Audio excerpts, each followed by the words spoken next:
10,000, 12,000, 15,000,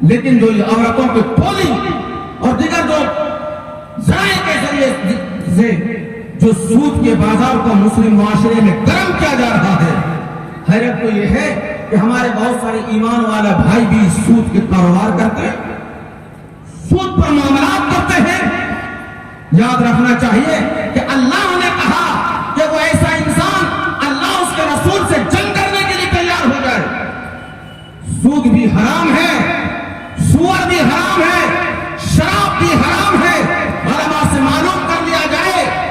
اگر دیکھا جائے تو سود سے بھی زیادہ، شراب سے بھی زیادہ، جو شراب سے بھی زیادہ اور سور سے بھی زیادہ جس کے سلسلے میں نحوست بیان کی گئی ہے، لوگوں وہ سود کے سلسلے میں۔ معاشرہ پنپ نہیں سکتا، معاشرے میں نیکی نہیں آ سکتی، اور جس سماج میں، جس گاؤں میں، جس آبادی میں سود کا بازار گرم ہوگا، یاد رکھنا اللہ کی رحمتیں وہاں نازل نہیں ہوگی، اللہ کی برکت وہاں متوجہ نہیں ہو کر۔ یہ دوسری بات آپ حضرات کے سامنے جلدی جلدی میں عرض کرنا چاہتا ہوں، اور تیسری بات جو آپ حضرات کے سامنے عرض کرنی ہے، اللہ کے پیغمبر صلی اللہ علیہ وسلم نے فرمایا، انا زعیم ببیت فی ربض الجنہ من ترک المراء وان کان محقا۔ جو انسان سماج کے اندر میں رہتے ہوئے، معاشرے میں رہتے ہوئے، حق پر رہتے ہوئے، حق پر ہے، لڑائی سے اپنے آپ کو روک لیا، جھگڑا سے اپنے آپ کو بچا لیا، حق پر ہے، نہ حق تو لڑنا ظلم ہے، نہ حق پر لڑنا معصیت ہے، نہ حق کسی پر حق کا دعویٰ کرنا یہ سراسر ناانصافی پر مبنی ہے۔ لیکن کوئی انسان حق پر ہے لیکن اپنے آپ کو جھگڑا سے الگ کر لیا، حق کو چھوڑ دیا، اللہ کے پیغمبر نے فرمایا یہ انسان اتنا محبوب ہے عند اللہ و عند الرسول، میں گارنٹر بنتا ہوں، اللہ کے نبی نے فرمایا میں ضمانت لیتا ہوں، میں ضامن بنتا ہوں کہ اللہ سے کہہ کر جنت کی تیاری میں اس کو گھر دلواؤں گا۔ بِبَيْتٍ فِي رَبَضِ الْجَنَّةِ۔ عام طور پر لوگ سمجھتے ہیں کہ زمین و جائیداد کی لڑائی، کاروبار کی لڑائی، انا کی لڑائی، لیکن میرے بھائی ذرا غور کیا جائے، ذرا غور کیا جائے، اگر دو بھائیوں میں لڑائی ہے، ایک سمجھتا ہے کہ میں حق پر ہوں لیکن اپنے آپ کو روک لیا، اللہ کے نبی نے فرمایا کہ میں نے ذمہ داری قبول کر لی، جنت میں گھر دلواؤں گا۔ گھر میں ساس بہو کا جھگڑا ہے، گھر میں ساس بہو کا جھگڑا ہے، ساس جانتی ہے کہ میں سپیریئر ہوں لیکن اسے پتا ہے کہ میں حق پر ہوں، بیٹا کام کر کے باہر سے آئے گا، شوہر گھر سے باہر سے کام کر کے آئے گا، اگر ساس بہو کا جھگڑا گھر میں سنا یا دیکھا تو آئے گا گھر میں شانتی کے لیے، لیکن اس کا دماغ خراب ہو جائے گا، اس کو بڑا افسوس ہوگا کہ گھر کا ماحول کتنا خراب ہوتا ہے، اور اس ساس نے حق پر رہتے ہوئے اپنے آپ کو جھگڑا سے بچا لیا۔ اللہ کے نبی صلی اللہ علیہ وسلم کی اس بشارت کے وہ مستحق ہو جائیں گے۔ اسی طرح الٹا سمجھ سکتے ہیں آپ، کسی بیوی کو یہ خبر ہے کہ میں حق پر ہوں، شوہر ہوگا، ساس عمر دراز ہے، ان کی عمر ہو گئی ہے، ذرا دو چار جملہ بول دیتی ہے، سن لیا جائے میں حق پر ہوں، سکوت اختیار کر لیا جائے، اللہ کے نبی صلی اللہ علیہ وسلم کی اس بشارت کی وہ مستحق ہو جائے۔ میرے محترم بزرگ اور دوستو، یہ جو ہم لوگوں کے معاشرے میں، ہم لوگوں کی زبانوں میں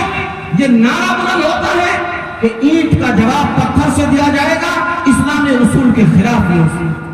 اسلامی اصول کے خلاف ہے، اس لیے کہ عدل سے باہر کی چیز ہے۔ اسلام نے تو کہا تھا کہ ہاتھ کے بدلے ہاتھ، آنکھ کے بدلے آنکھ۔ اسلام نے تو کہا تھا کہ جس درجے میں جس درجے میں تم کو تکلیف پہنچی ہے اس درجے میں تم بدلہ لے سکتے ہو، لیکن اگر معاف کر دو گے تو یہ تمہارے لیے بہتر ہے، اللہ معاف کرنے کو پسند کرتا ہے۔ اب اگر کوئی انسان اینٹ کے جواب پتھر سے کی بات کرے تو اللہ تبارک و تعالیٰ کے بتائے ہوئے اصول کے خلاف نہ ہوگا۔ میں یہ عرض کر رہا تھا حضرات کے سامنے کہ سماج کو، معاشرے کو، آبادی کو